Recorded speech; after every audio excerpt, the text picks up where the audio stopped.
What you got, Edgar? What's next? I got a picture of his old lady. How? All right, let's stop talking about him. Okay. I was talking about his old lady. Oh. Okay. All right, you guys. So let's go over to Vegas. But do you guys want to do Monday Night Raw first, or do you guys want to talk about WrestleMania first? I think we need to go through like the major matches of WrestleMania before we hit Raw. Sounds like a plan. All right, night one. The major match for night one was a big triple threat match: CM Punk, Seth Rollins, and Roman Reigns. And as we all know, we got swerved. I mean, we kind of knew this was going to happen. We talked about it as a possibility, sure. Yeah.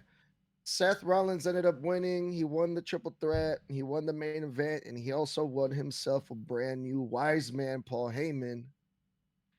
That was a crazy, crazy way to end night one, I thought. I thought for sure it was going to be Roman Reigns. I knew Paul was going to turn on Punk. I was going to go for Roman, but he ended up screwing both of them with Seth Rollins. What were your thoughts on that, fellas, when you guys saw that? You want to take this one? Well, we're both going to have to talk about this one. I know. So, what happened with night one has basically formed the next year of WWE storyline. Seth Rollins and Paul Heyman is what in 2025 is to what CM Punk and Paul Heyman was in 2012. It is a very dangerous combination of very cerebral minds.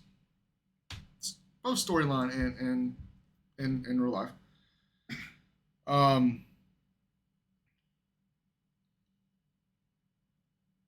To me, the turn on Punk felt more business. As with Roman, that motherfucker was personal. What up, Heel Faction? In today's day and age, internet security is of paramount importance. That's why today's episode is brought to you by Surfshark VPN. That's right, my guys. Surfshark VPN, the newest affiliate of the Heel Shit podcast. What does that cover? I'm glad you asked. Let me just put on these eyeballs because I'm old. They cover 100 plus countries. Free of ads, pop-ups, any bad cookies. Good to me. Got real-time defense, got webcam protection, data breach notifications in case your stuff gets out there and you don't want that to be out there. And it keeps your personal data protected, which means if you're in one of those states that have been banned by the capital P word, you can look your shit back up, my guy. All right. Yeah, buddy. Nice. So, if you use the link in the description, you can get Surfshark VPN for 86% off. Say what? 86% off. Holy shit. And 3 additional months free, starting at just $2.19 per month. You're shitting me. No. Holy shit. So, 86% off plus 3 free months. Absolutely. Mother. 3 options starting as low as $2.19. Just hit that link in the description box and get surfing safe with Surfshark VPN. Back to the show. Oh, thank you, Dark and Draven. Speaking of Surfshark VPN, Draven's a twat waffle. Yes, April is their 7th year anniversary, and if you use the link in the description, you get an even better deal. You can lock in 2 full years at $1.99. Same link, better deal, all of this month. Have at it. Also, I want to remind everybody about the YouTube memberships. We basically have one tier, $1.99. It gets you everything, the membership videos, the merch at cost, all the members only stuff. We do have a $4.99 tier, but that includes like a Zoom call every month and more personalized communications. So feel free to check that out if you'd like. But we'd love to have you as a member. Yep. So come on and join us. Yeah. I saw a thing comparing the two faces, like when he hit CM Punk versus when he hit Roman. Like he was really upset that he had to hit CM Punk. but he had some venom in that hit to Roman Reigns. Dude, I have never seen anybody hit a low blow and then rub that shit in there. I was like, who, Roman, my dog. I'm so sorry, but legitimately, I'm excited for where this is going. I was excited for where this was going before last night's Raw happened. We'll get to that in a minute. But just to kind of rehash something that happened 13 years ago. I know you said last week they've been going to that well and rehashing stuff. Some's worked, some is not. This almost feels like, and you probably saw it online, and I thought about it this morning before I jumped on anything, and people's kind of following the same mindset. This feels very Evolution. Does it not? I have not seen that, but kind of, yeah. You put Paul Heyman in the line of Ric Flair. You put fucking Seth Rollins in the place of the Game. You put Bron Breakker in the line of fucking Batista. So who's the next one? Who said there's had to be a fourth one? It doesn't have to be. But if I have to say, and you're going to pull somebody in that legitimately needs it,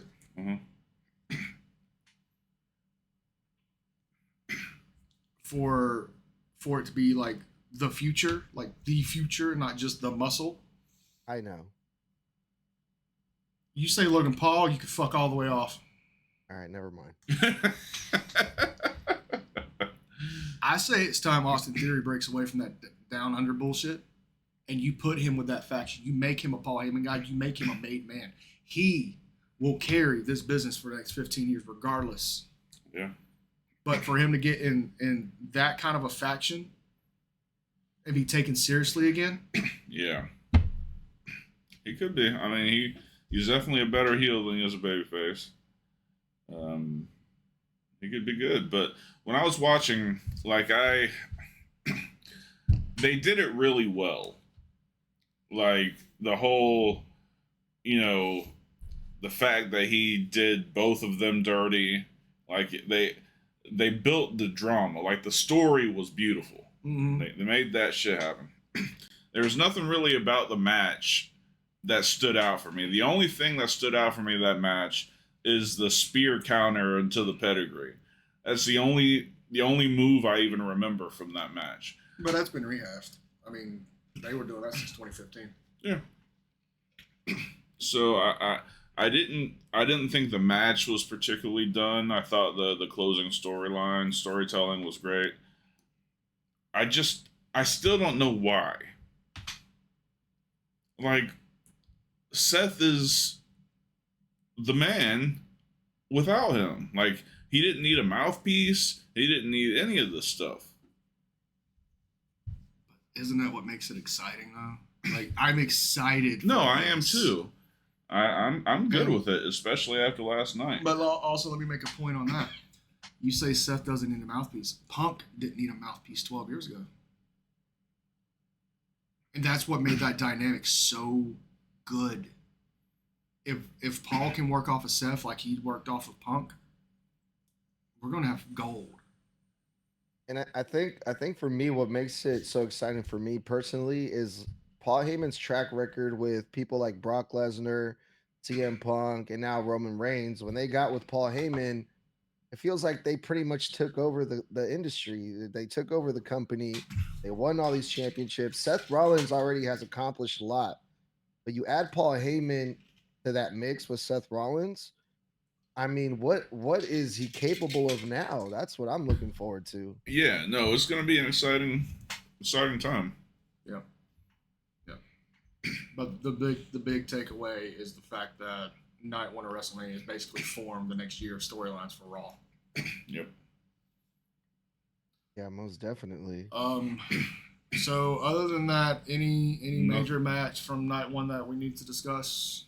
Not really.